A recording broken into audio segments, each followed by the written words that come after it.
Welcome to my channel where we talk about everything and all things politics, especially about the 2023 presidential election and its aftermath.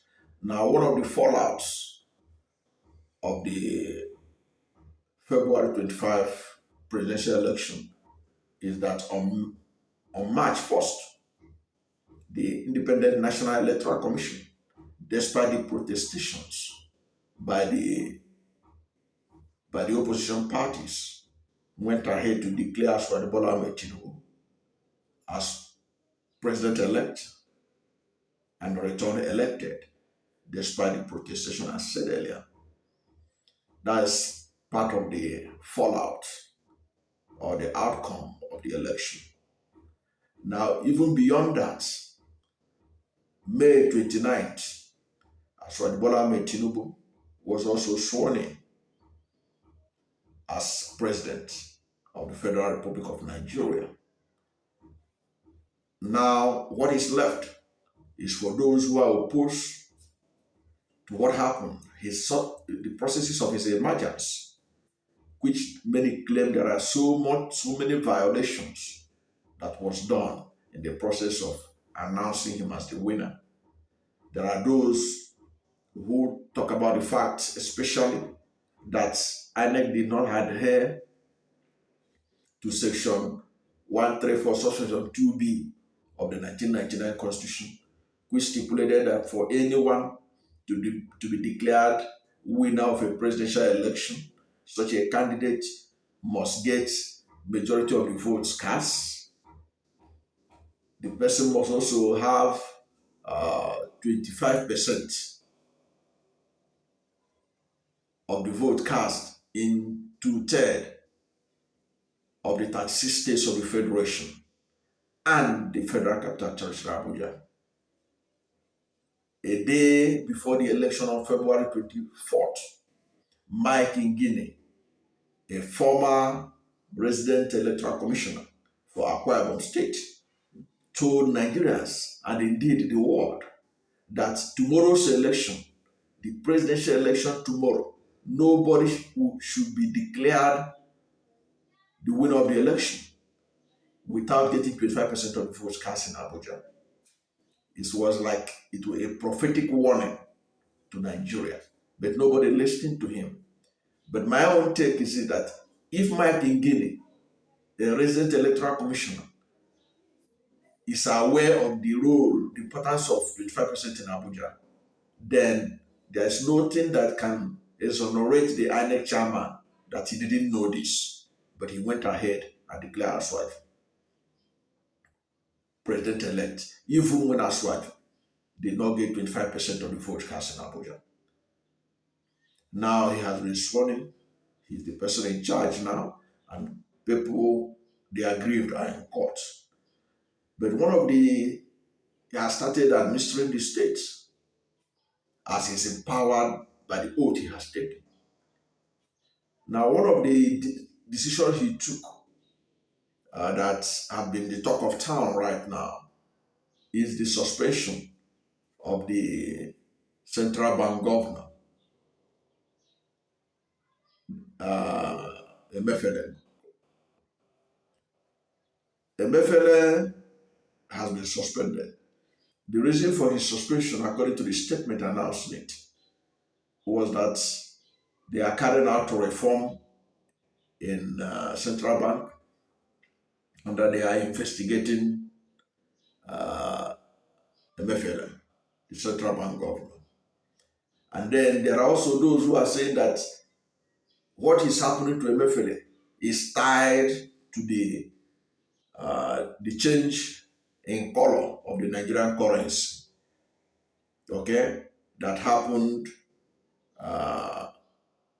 before the election, which the government at that time, I remember vividly that President Muhammadu Buhari had several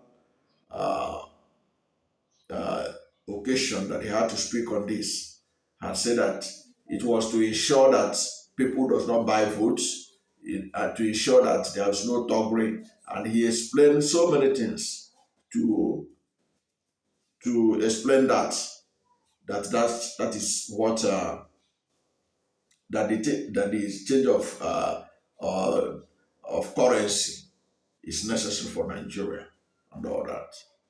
Of course, we know that the whole thing ended in a fiasco because the banks couldn't manage it very well. The commercial banks, the central bank also didn't handle this matter very well. A lot of people, Nigerians, died in hospital because they didn't have cash to be able to pay for hospital bills, and they could not transfer the money that is in their account to medical institutions that need to take care of them, and many people died. So it's one of the uh, bad legacies of the Buhari administration. Okay.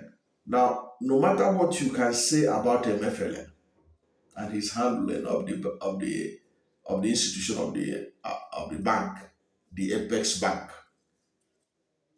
on this issue of change of currency, which is at the center of what I have seen around, because most people on social media and elsewhere, they are always hammering on the fact that he he's pretended over the change of currency that led to suffering in Nigeria.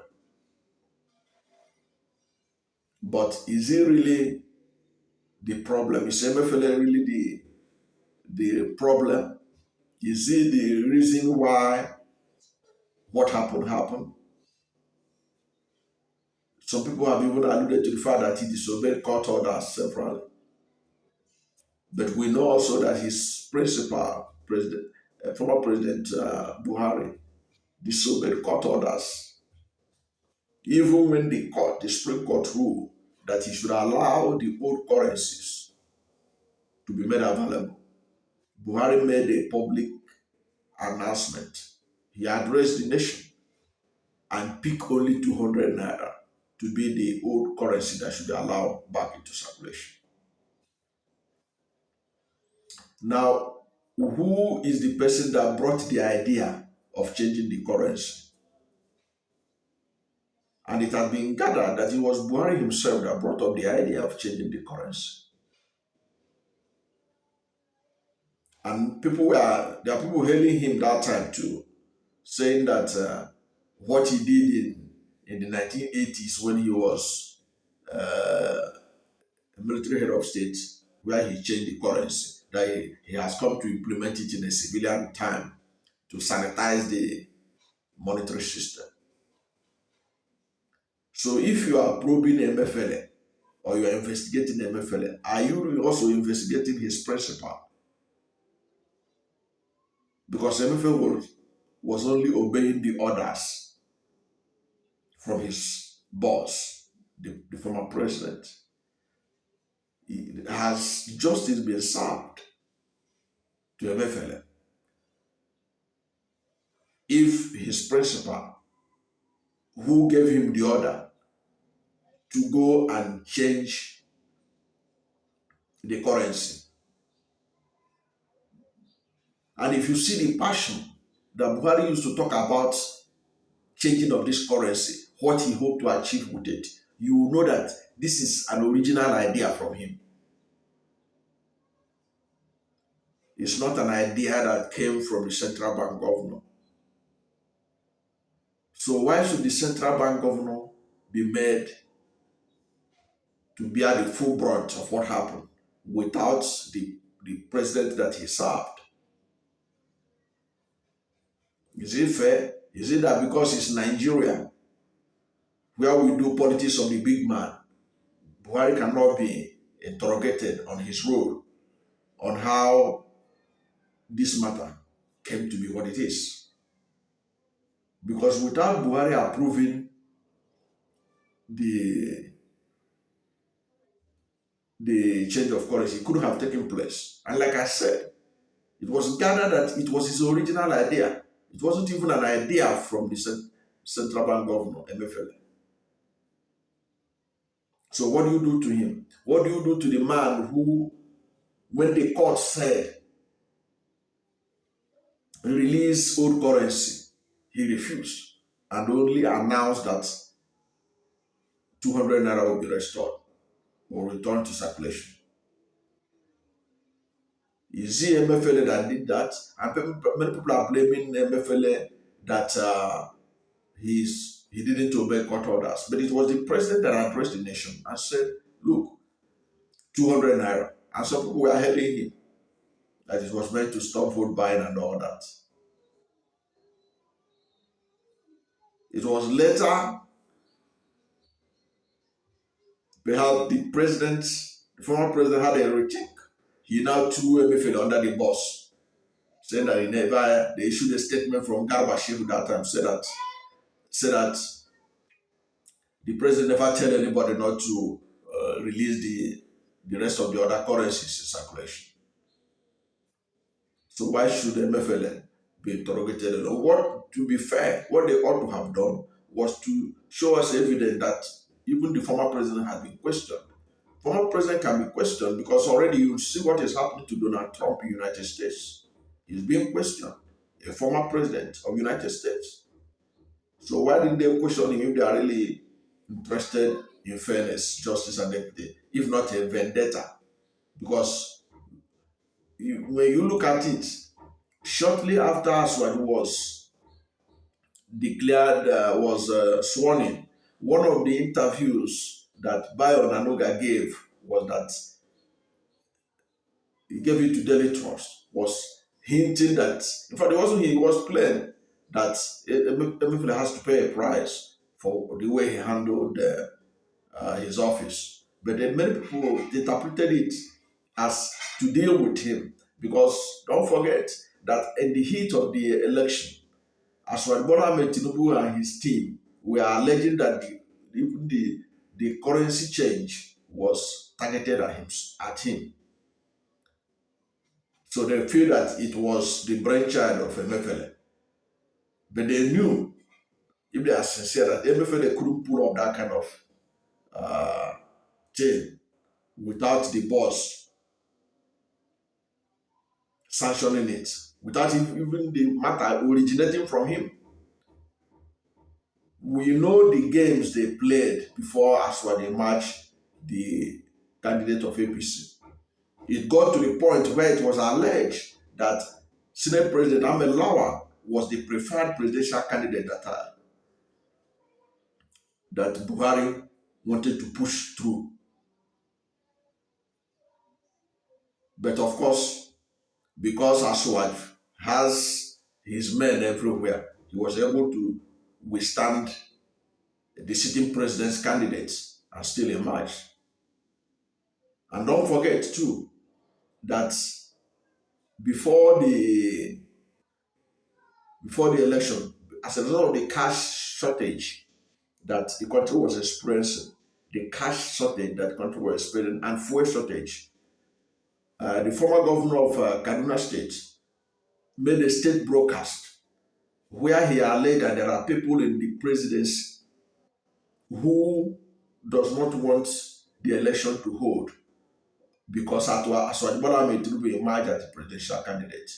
That they want to cause crisis, they want to upset Nigerians so that there will be crisis, and at the end of the day, an interim government will form, and that there is a general has already been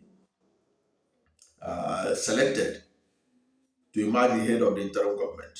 You can watch the video. I have shared it severally. I reserve that video because I know it's of great importance. I can bring it out anytime anybody wants to see it. The state broadcast by Rufai, where he was alleging that the opposition against Aswad Bola Ahmed Tinubu was coming from the presidency. And who is the head of the presidency? Is Muhammadu Buhari.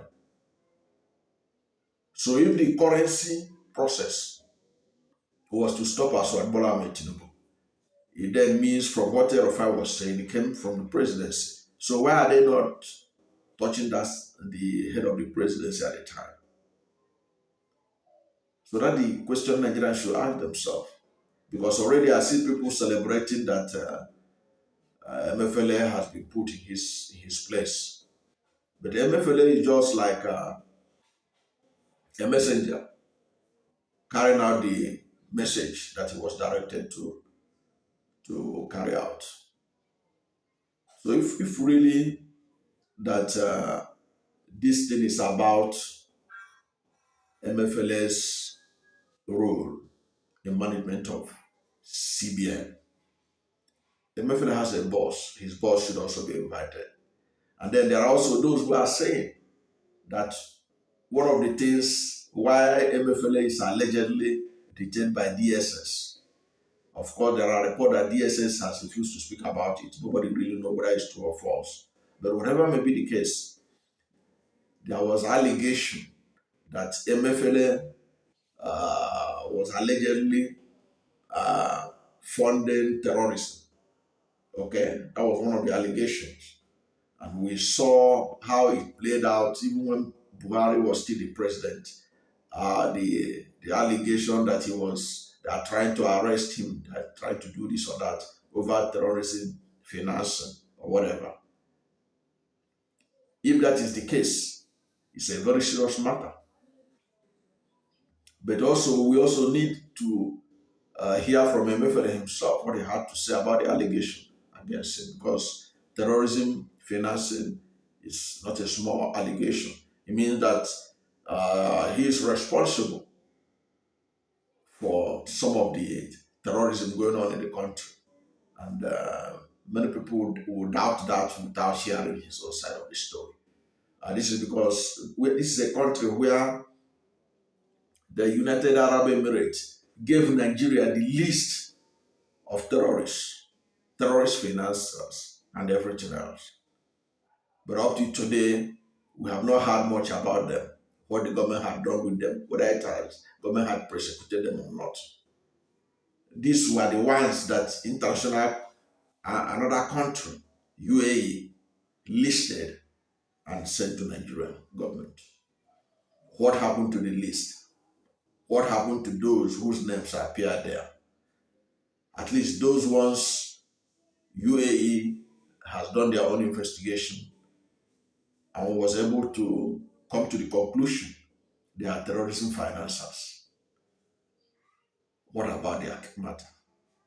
If terrorism financing is also part of the reason why Emefiele is held or Emefiele was removed, there's a need to have a holistic investigation so that this doesn't appear as a witch hunt against Emefiele or anybody for that matter.